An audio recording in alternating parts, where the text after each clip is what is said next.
After spending a lot of hours extensively testing out different builds, team compositions, as well as some mechanics, here's exactly what you need to know about this new Electro Traveler if you want to take advantage of their powers.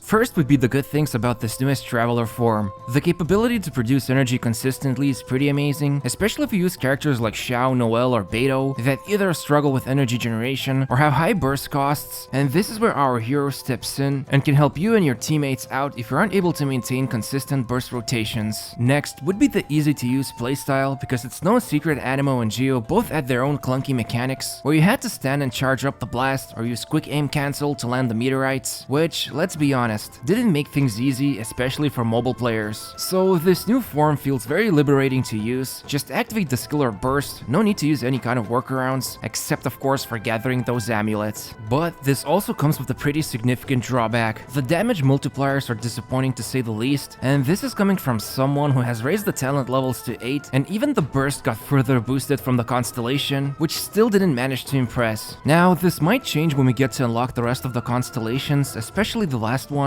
which supposedly is going to give a better boost to Falling Thunder's damage and even energy generation, but it most likely won't have a major impact to the already existing builds. And this would be a good time to talk about the talents and their unique interactions. The most important one would be the elemental skill, where you shoot out 3 lightning blades, and depending on how many enemies you hit, you can generate up to 2 amulets, or 3 if you have the first constellation unlocked, but the number mostly depends on how many blades make contact with the enemy, which means if they are shielded, you still get to produce the amulets, and if you use it up close and personal, you can easily create 3 amulets all the time. Now, the purpose of the amulets is quite simple. Anyone who collects them gets 4 energy points per amulet, and then increase their own energy recharge for 6 seconds. And what's even cooler, more than one character can get the benefit, as long as you pick up the amulets separately. Also, keep in mind, because the cooldown on the skill is quite long, thanks to the first passive talent, you can reduce the time if you gather the amulets with anyone besides the Traveler. But one disappointing thing about the energy boost you gain from the amulets is that it will not be taken into account for characters who are using the newest Emblem of Severed Fate 4-piece artifact set, which also applies to the Traveler, so basically, no one can benefit from this extra energy recharge if using that full set in particular. Hopefully this is a bug and MiHoYo will address it, but if not, then it's pretty disheartening to see such a core mechanic get rejected by a popular artifact set. Moving over to the burst, it's basically a mix between Beidou and Xingqiu's bursts, where initially you deal some damage to surrounding enemies, and then for 12 seconds, anyone who uses normal or charge attacks will hit enemies with Falling Thunder every half a second, in addition to recovering 1 energy point. What's interesting about this burst is that while the damage isn't that great, you can easily trigger overloads with Traveler because of the delayed animation, so when using together with the Pyro character and some nice amount of elemental mastery, you can produce massive hits per each Falling Thunder, which means once Yoimiya comes out, those infused Pyro attacks might become super powerful when used together with Electro Traveler, and the knockback effect from overload will actually help out with smaller enemies, because it's going to act like a stagger, and that's something a lot of bow characters struggle with when trying to maintain a distance between enemies. Now, one thing to keep in mind that for now, only 3 constellations are available, and because the talent damage multipliers are so low, the only motivation would be to raise them up until you can no longer increase the amount of energy points gained, which stops at level 7, and you can make this easier for yourself by getting 3rd and 5th constellations to boost up the levels, which as of now, you can only do this with the burst. So, in short, the biggest strength of the Electro Traveler is energy generation, while the drawback would be the damage output, which can be worked around if you're going to use them together with a Pyro character to produce big overload hits, but the most realistic scenario for now would be to take a look at how you can build and use the Traveler in a team.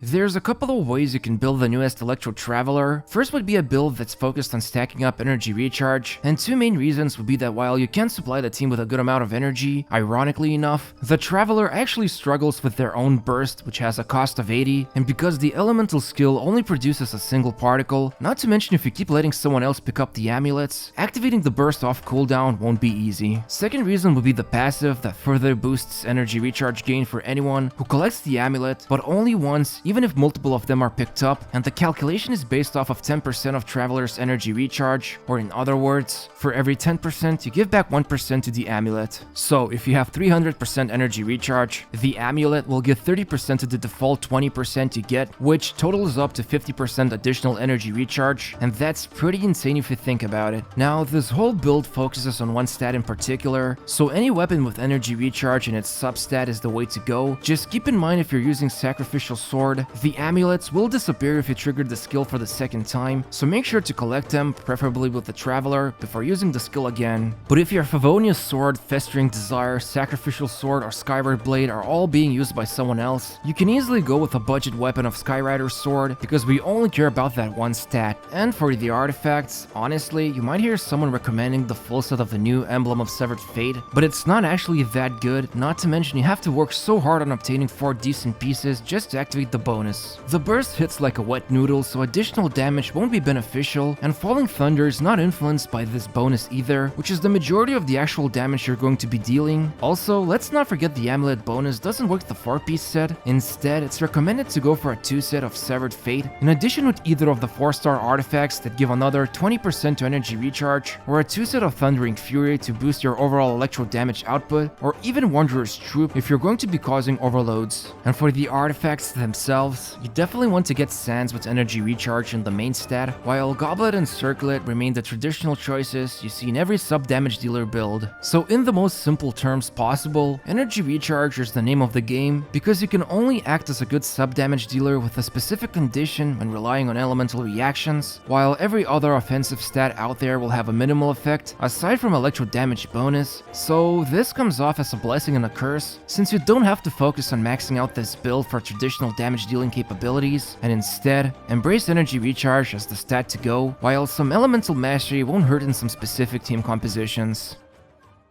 What's unique about the Electro Traveler is that they kind of fit into many teams, thanks to the fact their primary purpose is to supply everyone with a lot of energy, which is why you might have heard this specific form described as the team's battery. Still, there are some compositions that work really well when the Traveler gets added, and the first one would be Beto's Fireworks, which capitalizes on Electro Charge reaction and either Animo or Bennett support for bigger damage output, and for this team comp to work, you need to make sure Beto always has the burst ready, which has an expensive cost and demands another Electro character to help her out with energy gain, which is why Electro Traveler is the perfect fit, especially if you haven't built Fischl, who was responsible with this task previously. Eula is also someone who appreciates this new Traveler, since her burst also costs 80, and because of Falling Thunder, it's quite easy to cause Superconducts and shred your enemy's physical resistance. Then there's Xiao or Noelle, who as we know, really don't like generating energy and need a dedicated battery to help them out, and so Electro Traveler is happy to help out with this specific issue.